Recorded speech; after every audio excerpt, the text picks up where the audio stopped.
स्वर्णोदयदीप्तिम् अखिलभुवनचैतन्यप्रसारम्।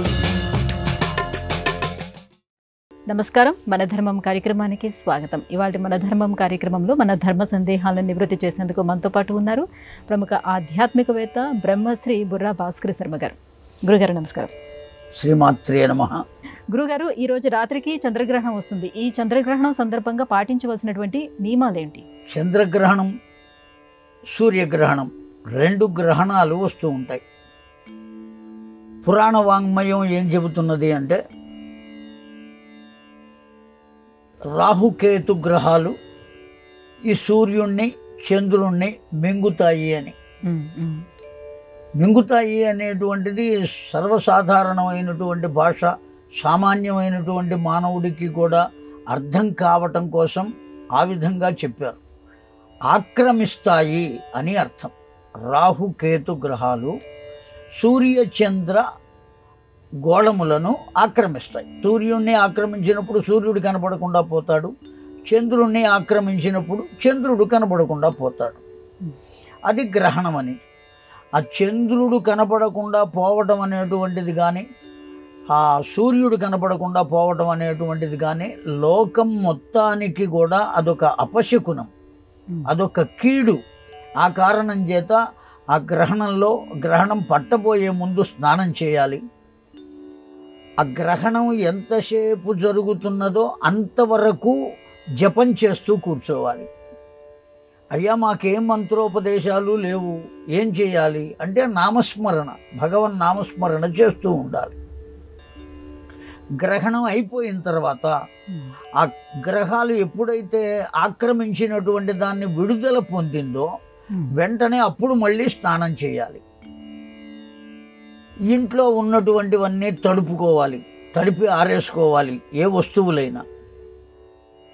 ఇట్లా కొన్ని నియమాలు ఉన్నాయి. ముందు ఆ నియమాలు చెబుతాను నేను.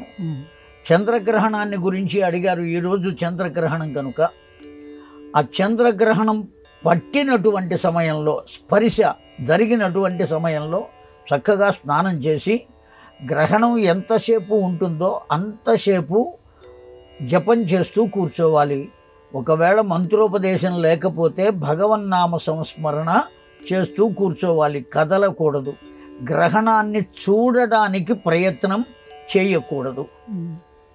ఎప్పుడైతే గ్రహణం విడుపు జరిగిందో విడుపు స్నానం చేయాలి. ఆ స్నానం చేసిన తర్వాత ఇంట్లో ఇప్పటి వరకు వాడుకున్నటువంటి ఆ గృహంలో వాడుకున్న వస్తువులన్నీ తడపాలి. ఈ గ్రహణ సమయంలో వండబడినటువంటి పదార్థాలు కానీ, ఈ చేయబడినటువంటి సంవత్సరానికి సరిపడా చేసుకున్నటువంటి పచ్చళ్ళు కానీ ఇవేవైనా ఉంటే వాటి మీద దర్భ పుల్లలను ఉంచాలి. ఇవి నియమాలు గ్రహణానికి. ఏమిటి నియమాల వెనక ఉన్నటువంటి ఆంతర్యం? ఆ సూర్య భగవానుడు అనబడేటువంటి వాడిని, చంద్రగ్రహణం కనుక ఈరోజు చంద్రుడు అనబడేటువంటి భగవంతుణ్ణి ఆ గ్రహం ఆక్రమించింది, మింగివేసింది కనుక మైల వచ్చింది అనే భావన చేత ఆ ఉన్నంతసేపు వాళ్ళు ఏ కీడు జరగకుండా ఉండడం కోసం భగవన్నామం చేస్తారు. ఆ భగవన్నామం చేస్తూ భగవద్ అనుగ్రహాన్ని పొందుతారు. కీడు అనబడేటువంటిది కేవలం అందరికీ జరుగుతుంది. భూమండలం మీద ఎవరైతే ఆ చంద్రగ్రహణాన్ని అనుభవిస్తున్నారో వాళ్ళందరికీ కలుగుతుంది. పౌరాణిక వాంగ్మయాన్ని అనుసరించి ఆ కలిగిన దాన్ని పోగొట్టుకోవడం కోసం భగవన్నామం చేయాలి. విడిచేశాడు కనుక మైల పోయింది అని స్నానం చేస్తారు. ఇంట ఉన్న వస్తువులన్నీ తాకాం కనుక, మైలతో ఉండి తాకాం కనుక వాటిల్ని తడుపుకోవాలి అనేటువంటిది ఒక శుభ్రతకు సూచన. అయితే దీని వెనుక ఉన్న సాంకేతికపరమైనటువంటి భావం ఉండదు, శాస్త్రపరమైనటువంటి భావం. ఎప్పుడైతే చంద్రునకు సూర్యునకు మధ్యలో భూమండలం వస్తుందో అప్పుడు ఈ భూమండలానికి చంద్రుడు కనబడడు. కారణం ఏమంటే చంద్రుడు మనకు కనబడడానికి కూడా కారణం సూర్యుడే. సూర్యుని నుండి కాంతి స్వీకరించుకునే అతడు మనకు దర్శనమిస్తున్నాడు చంద్రుడు. రాత్రి సమయంలో ఆయనకు అంత కాంతి ఎక్కడి నుంచి వస్తుంది? చంద్రుని కాంతి అంటే సూర్యుడి నుంచి తీసుకున్నది. ఎప్పుడైతే భూమండలం అడ్డం వచ్చిందో సూర్యకాంతి చంద్రుని మీద పడే అవకాశం లేదు కనుక చంద్రుడు మనకు కనబడే అవకాశం లేదు. శాస్త్రంలో, సైన్స్లో కంటి నుండి వచ్చేటువంటి కాంతి కిరణములు వస్తువు మీద పడి పరావర్తనము చెంది మన కంటిని చేరటం చేత వస్తువు మనకు కనబడుతున్నది. సూర్యుని నుండి వచ్చే కాంతి ఆ వస్తువు మీద పడుతోంది. అవి పరావర్తనం చెంది ఎక్కడికి వస్తున్నాయి? మన కంటి దగ్గరికి వస్తున్నాయి. ఆ కారణం చేత ఆ వస్తువు మనకు కనబడుతున్నది. సూర్యకాంతే లేకపోతే పరావర్తనం చెందటం లేదు, వస్తువు మనకు కనబడటము లేదు. అలాగే చంద్రుడు కూడా మనకు కనబడాలి అంటే సూర్యకాంతి చంద్రుని మీద పడాలి. పడి పరావర్తనం చెంది మన వద్దకు వస్తే ఆ చంద్రుడు కనబడతాడు. ఎప్పుడైతే భూమండలం అడ్డం వచ్చిందో సూర్యుని కాంతి చంద్రుని మీద పడే అవకాశం లేదు, పరావర్తనం చెందే అవకాశం లేదు. కనుకనే అది మనకు కనపడదు. ఎంతసేపు కనపడకుండా ఉంటుందో అంతసేపు అది గ్రహణము అని పెద్దలు చెప్పిన మాట. ఆ గ్రహణ సమయంలో నీలలోహిత కిరణములు అనేటువంటి కొన్ని కిరణములు ఆకాశము నుండి, ఆ చంద్రబింబము నుండి విడుదలవుతాయి. మన మీద పడితే అనేక రకాలైనటువంటి చర్మ వ్యాధులు, మనోవ్యాధులు కలిగేటువంటి అవకాశం తప్పనిసరిగా ఉంది. చాలా శక్తివంతమైనటువంటివి ఆ నీలలోహిత కిరణాలు. వాటిల్ని మనం తట్టుకోలేము, ఈ శరీరం తట్టుకోలేదు. అందువల్ల ఆ బయటకు వెళ్లకుండా, గ్రహణాన్ని చూడకుండా ఇంటిలోనే ఉండవలే. గర్భవతులైనటువంటి స్త్రీలు గనక బయటికి వెళ్ళినట్లయితే ఆ నీలలోహిత కిరణముల యొక్క స్పర్శ వల్ల ఆ లోపల ఉండేటువంటి పిండమునకు కానీ, లోపల ఉన్న శిశువుకు కానీ కష్టం కలిగేటువంటి అవకాశం. అందువల్ల గర్భవతులైనటువంటి వాళ్ళు కదలరాదు అని చెబుతారు. ఆ నీలలోహిత కిరణముల వల్ల కలిగే ప్రమాదం అది. ఆ నీలలోహిత కిరణాలు ఎవరు తట్టుకోగలరు అంటే 2 వస్తువులు మాత్రమే తట్టుకోగలరు. ఒకటి బంగారము, రెండవది దర్భ. అందుకనే ఆ వండబడిన వస్తువుల మీద కానీ, చేసిన పచ్చళ్ళ మీద కానీ, వాటి మీద పూర్వకాలంలో పెద్దలు దర్భలు వేసేవాళ్ళు. అందువల్ల ఆయా నియమాలను పాటించాలి. ఆ గ్రహణాన్ని చూడరాదు, చూస్తే వచ్చే ప్రయోజనం ఏమీ లేదు. హాయిగా కూర్చుని భగవన్నామం చేసుకుంటే ఇంత పుణ్యం, పురుషార్థం, ఉపయోగం కలుగుతుంది. గురుగారు, మరి ఈ గ్రహణ సమయంలో దేవాలయాలను ఎందుకు మూసివేస్తారు? గ్రహణ సమయంలో దేవాలయాలను మూయటం కూడా ఆ నీలలోహిత కిరణాలు ఎప్పుడైతే దేవాలయంలో ద్వారాలు తీసి ఉంటే ప్రవేశిస్తాయి. అక్కడ ఉండేటువంటి పదార్థాలను అన్నిటినీ కూడా చెరిపేస్తాయి, పాడైపోతాయి. అందువల్లనే ఏం చేస్తారు, ఆ సమయంలో మూసేస్తారు. ఒకవేళ పొరపాటున ఏ తాళం వేసే రంధ్రంలో నుంచైనా అవి వెడతాయి అనేటువంటి భావన చేత గ్రహణం అయిపోయిన తర్వాత వాటిని తీసేసి సంప్రోక్షణ చేస్తారు. మొత్తం అంతా కడుగుతారు, మళ్ళీ కడిగి శుభ్రం చేస్తారు. ఏ విధమైనటువంటి తేడా ఆ లోపల లేకుండా చేయడం కోసమే. భగవంతుణ్ణి గ్రహణం ఏమీ చేయలేదు. భగవంతుని యొక్క శక్తి ముందు ఇవేవి ఆగవు. కాకపోతే మన చేత ప్రతిష్ఠ చేయబడినటువంటి దేవాలయం కనుక అయితే అంత శక్తివంతమైనది అయి ఉండదు కనుక, దానికి ఉండవలసినంత శక్తి లేకపోతే ప్రమాదం జరుగుతుంది కనుక, అక్కడి నుంచి వచ్చేటువంటి తరంగాలు ఏవైతే ఉన్నాయో మనం పొందలేకపోతాం కనుక వాటిల్ని కూడా కలుషితం చేసే శక్తి ఆ కిరణాలకు ఉంది కనుక తలుపులు మూసేస్తారు, మూసేసేయాలి. గురుగారు, మీరు ఇంతకు ముందే చెప్పారు గ్రహణ సమయంలో జపం చెయ్యాలి అని. అవును. ఇలా జపం చేయటం వల్ల అధిక ఫలితం ఏమైనా కలుగుతుందా? అధిక ఫలితం కలుగుతుంది కనుకనే. కారణం ఏమంటే భగవత్ ఉన్ముఖము అని ఓ స్థితి ఉన్నది భగవంతునికి. ఎప్పుడైతే మనిషి ఉన్నాడు, తనకేదో ప్రమాదం జరుగుతున్నది అని అనుకుంటే దాని నుండి రక్షింపబడటానికి విశ్వ ప్రయత్నం చేస్తాడా, చేయడా? అలాగే చంద్రుడు ఉన్నాడు, ఆ చంద్రుడు ఎవరికీ కనబడకుండా పోయేటువంటి పరిస్థితి ఆ చంద్రుడు కలుగుతుంది. అలా కాకుండా అందరికీ కనపడడం కోసం అతడు చేసే ప్రయత్నం ఏదో ఒకటి ఉంటుంది. ఆ ప్రయత్నాన్ని సఫలీకృతం చేయడం కోసం మనమంతా ఏం చేయాలి అంటే భగవన్నామ సంస్మరణ చేయాలి. ఆ ఆ చేయటం వల్ల భగవంతుడు ఏం చేస్తాడు, నా కొరకు వీళ్ళు ఇంత చేశారు కదా అనేటువంటి భావన చేత మనం 10 సార్లు భగవన్నామం చేస్తే 1000 సార్లు చేసిన ఫలితం వస్తుంది. సాధారణమైన మనిషికే ఓ 100 రూపాయలు ఇస్తే 10 రూపాయలు వడ్డీ వేసి 110 రూపాయలు వసూలు చేస్తున్నాడు కదా. అలాగా భగవంతుడు కూడా మనం చేసిన దానికి ఇంతగా ఎక్కువ అధికంగా మనకు అందిస్తాడు. అందువల్ల ఆ భగవన్నామం చేస్తే 1000 ఇంతల ఫలితం వస్తుంది అని శాస్త్రవాక్యం. కనుక తప్పక చేసి తీరవలసింది. గురుగారు, మహాభారతంలో ధర్మరాజు మాయాజూదంలో ఓడిపోయాడు అని చెప్తారు. జూదంలో మాయ ఏంటి? మాయ అంటే అర్థం ఏమిటో తెలుసుకోవాలి మనం ముందు.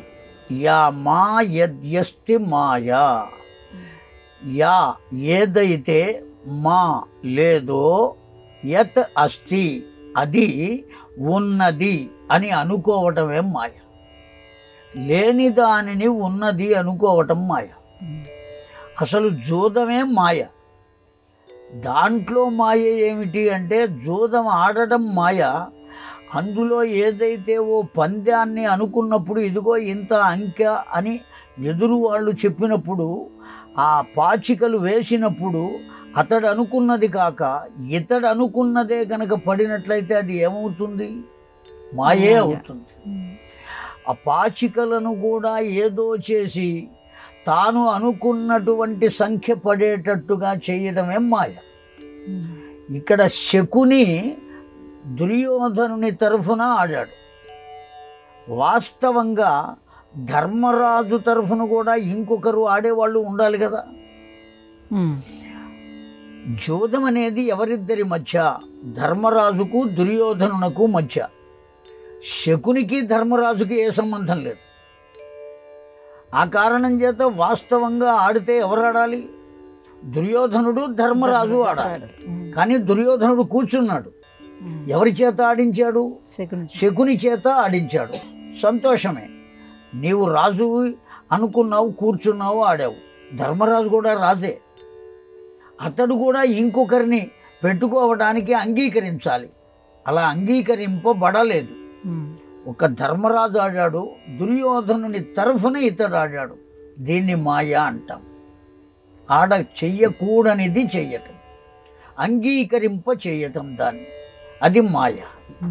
అందున శకుని ఏది అనుకున్నాడో ఆ సంఖ్య, ఆ అంకె అక్కడ పడటం అతడు చేసినటువంటి మాయ.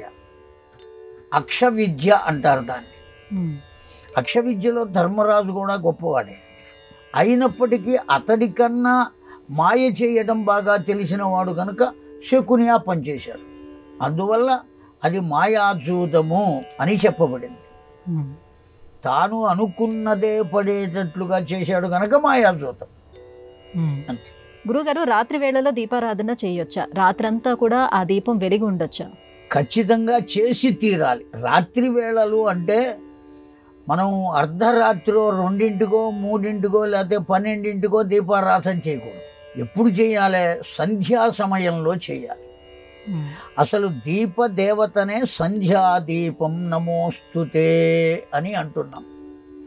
ఆ సంధ్యాదేవతను ఆరాధించటం కోసం, సంధ్యాదేవతను ఎందుకు ఆరాధించాలి అంటే లోకంలో ప్రతి మానవుడికి 2 గ్రహములు అత్యంత ఆధారమైనటువంటివి. ఒకటి సూర్యగ్రహము, రెండవది చంద్రగ్రహం. పగలంతా సూర్యుడు ఉంటాడు, రాత్రంతా చంద్రుడు ఉంటాడు.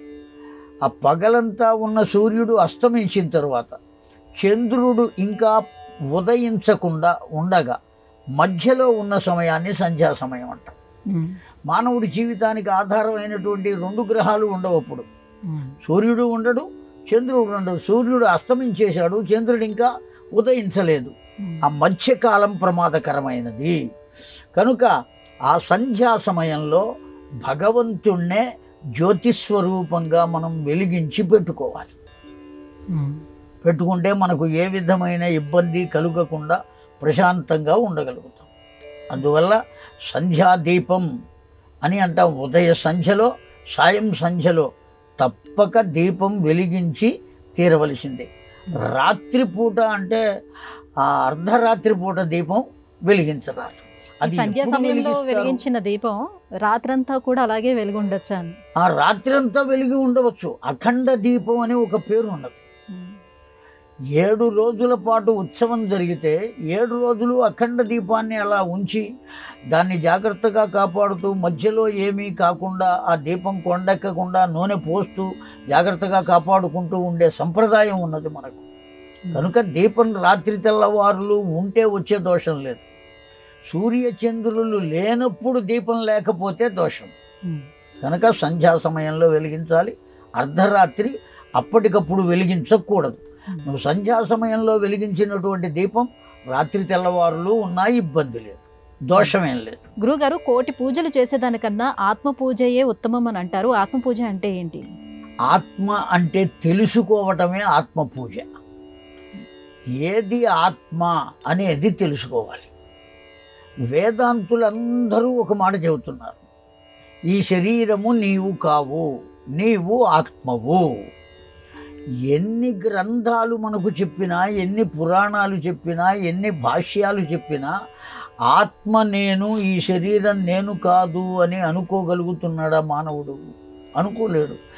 ఈ భాస్కర శర్మ అని పిలిస్తే అయ్యా ఏం కావాలండి అని అడుగుతాను. నేను నన్నే పిలిచారు అనుకుంటున్నా, నేనే ఈ శరీరాన్ని అని అనుకుంటున్నా. కానీ ఆత్మయే నేను, శరీరాన్ని నేను కాదు అనేటువంటి ఆరూఢమైనటువంటి విశ్వాసంతో ఎప్పుడు ఈ శరీరాన్ని వదిలిపెట్టి ఉన్నప్పటికీ, వదిలిపెట్టి అంటే మరణించి అని కాదు, దాన్ని పట్టించుకోకుండా ఒక రామకృష్ణ పరమహంస వలె, ఒక కంచి పరమాచార్యుల వారి వలె ఎవరు ఉండగలుగుతారో వారు ఆత్మ పూజ చేసినవారు. ఆత్మను గురించి తెలుసుకోవటానికి జిడ్డు కృష్ణమూర్తి గారని ఉన్నారు, గొప్ప తత్వవేత్త. ఆయన కూడా ఏమంటారు, నిన్ను నీవు తెలుసుకో. ఇది సారాంశం. నిన్ను నీవు తెలుసుకో అంటే నువ్వెవరో తెలుసుకో. ఎవరు అంటే నేను ఆత్మను. ఈ ఆత్మను అనేటువంటి విషయం ఎప్పుడైతే తెలిసిందో ఏ భయము లేదు, ఏ దుఃఖము లేదు, ఏ ఆనందము లేదు, ఏమీ ఉండదు, నిశ్చింతగా ఉంటాడు వాడు ఆత్మను తెలుసుకుంటే. కారణం ఏమంటే నైనం చిందంతి శస్త్రాణి నైనందగతి పావకః నచైనం క్లేదయంత్యాపో న శోషయతి మారుతః న శోషయతి మారుతః. ఆత్మను అగ్ని ఏమీ చేయలేదు, నీరు ఏమీ చేయలేదు, వాయువు ఏమీ చేయలేదు, ఏ అస్త్రశస్త్రములు ఏమీ చేయలేవు, ఎవ్వరూ ఏమీ చేయలేరు. ఆత్మ అంత బలమైనది. ఆత్మబలం ఉంటే ఎటువంటి పనైనా మనం చేయగలుగుతాం.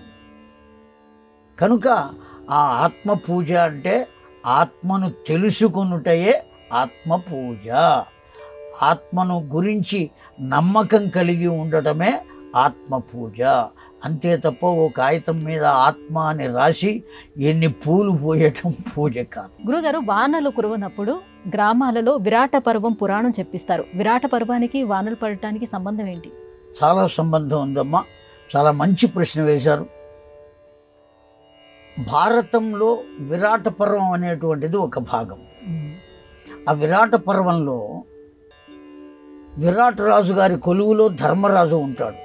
విరాట్ రాజు గారికి అనేక సలహాలు ఇస్తూ ఉంటాడు. ఆ సందర్భంలో కీచకుని వల్ల ఇబ్బంది పడినటువంటి ఆ ద్రౌపదీదేవి ధర్మరాజు దగ్గరికి వస్తుంది. విరాట్ రాజు గారి దగ్గరికి వచ్చి తన కష్టాన్ని చెప్పుకుంటుంది. ఆ కష్టాన్ని చెప్పుకున్నప్పుడు అనేక రకాలుగా ధర్మరాజు సర్ది చెప్పి పంపిస్తాడు. కౌరవులు ఈ అనేక రకాలుగా పాండవులను బయట పెడితే మరలా 12 సంవత్సరాల అరణ్యవాసం, 1 సంవత్సరం అజ్ఞాతవాసం చేయాలి. బయట పెట్టడం కోసం చూస్తారు. ఉత్తర గోగ్రహణం అని చేస్తారు కౌరవులు. ఆ చేసినప్పుడు అర్జునుడు వెళ్ళి ఆ ఉత్తర గోగ్రహణంలో అర్జునుడు బృహన్నల రూపంలో ఉన్నప్పటికీ అక్కడికి వెళ్ళి యుద్ధం చేసి కౌరవులనందరినీ జయించి గోవులనన్నిటినీ తిరిగి తీసుకొస్తాడు. అయితే అర్జునుడు ఒక్కడే వెళ్లకుండా ఉత్తర కుమారుడిని వెంట పెట్టుకుని వెడతాడు.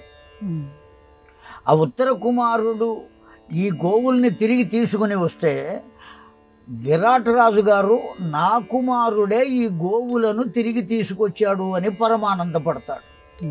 అయితే అక్కడే ఉన్నటువంటి ధర్మరాజు కంకుభట్టు అనే పేరుతో ఉంటాడు. ఆ ధర్మరాజు నీ కుమారుడైన ఉత్తర కుమారుడు తీసుకురాలేదయ్యా, వెళ్ళినటువంటి బృహన్నల వాళ్ళను జయించి ఆ గోవులను మరల్చాడు అని చెబుతాడు. నా కుమారుడు ఇంత ఘనకార్యం చేస్తే నా కుమారుడు కాదు ఆ బృహన్నల చేశాడు అంటావా అని ఆ కూర్చుని పాచికలు ఆడుతున్న సందర్భంలో ఆ చేతిలో ఉన్న పాచికలు ధర్మరాజు ముఖం మీద విసిరివేస్తాడు. ఆ పాచికలు ధర్మరాజుకి నొసటి మీద తగులుతాయి. తగిలిన వెంటనే నొసలు పగిలి రక్తం కారుతుంది. ఎప్పుడైతే రక్తం కారుతుందో వెంటనే ఆ ద్రౌపదీదేవి వచ్చి తన చీర చెంగును చించి ఆ రక్తపు బొట్టు కింద పడకుండా కట్టుకడుతుంది. రక్తపు బొట్టు ధర్మరాజు కింద పడిందా ఉప్పెన వచ్చి మొత్తం లోకాలన్నీ మునిగిపోతాయి. కారణం ఏమంటే అతడు ధర్మాన్ని ఆధారంగా చేసుకుని బ్రతుకుతున్నవాడు. ఒక ధర్మాత్ముడైన వాడి శరీరము నుండి రక్తపు బొట్టు కింద పడితే ప్రళయం వచ్చి మొత్తం అంతా మునిగిపోతుంది. అలా మునిగిపోకుండా కాపాడింది ఎవరు? ద్రౌపదీదేవి. లేకపోతే ప్రమాదం వచ్చి మొత్తం అంతా మునిగిపోయేది. ధర్మరాజు రక్తపు బొట్టు అంత విలువైనది, అంత గొప్పది. ఆ కారణం చేత ఆ విరాట పర్వంలో భాగం ఇది. ఆ విరాట పర్వాన్ని గనక పారాయణ చేసినట్లయితే ఆ వర్షం పడుతుంది. ఎందుకంటే ఆవిడ ఉప్పెన రాకుండా, తుఫాను రాకుండా, ప్రళయం రాకుండా కాపాడింది కదా. ఆ ప్రళయాలు రాకుండా మనల్ని కాపాడడం కోసం వర్షం పడి పంటలు మంచిగా రావటం కోసమని ఆ విరాట పర్వాన్ని కనుక పారాయణ చేసినట్లయితే ఆ విధంగా లోకమంతా సుభిక్షంగా ఉంటుంది, ప్రళయంతో నాశనం అయిపోదు అనేటువంటి ఒకానొక ప్రగాఢమైన విశ్వాసం చేత విరాట పర్వాన్ని పారాయణ చేయిస్తారు. చేయించిన సందర్భాల్లో వర్షం పడినటువంటి సందర్భాలు కూడా ఉన్నవి. గురుగారు, ఇవాళ మన ధర్మం కార్యక్రమంలో మాకు వచ్చినటువంటి ఈ ధర్మ సందేహాలన్నీ కూడా నివృత్తి చేసినందుకు ధన్యవాదాలండి. శ్రీమాత్రే నమః. ఇది ఇవాళ మన ధర్మం కార్యక్రమం. రేపటి మన ధర్మం కార్యక్రమంలో మళ్ళీ కలుసుకుందాం. నమస్కారం. ఈ కార్యక్రమాన్ని తిరిగి చూడాలనుకుంటే www.youtube.com/ETV Life Spiritual లో చూడవచ్చు.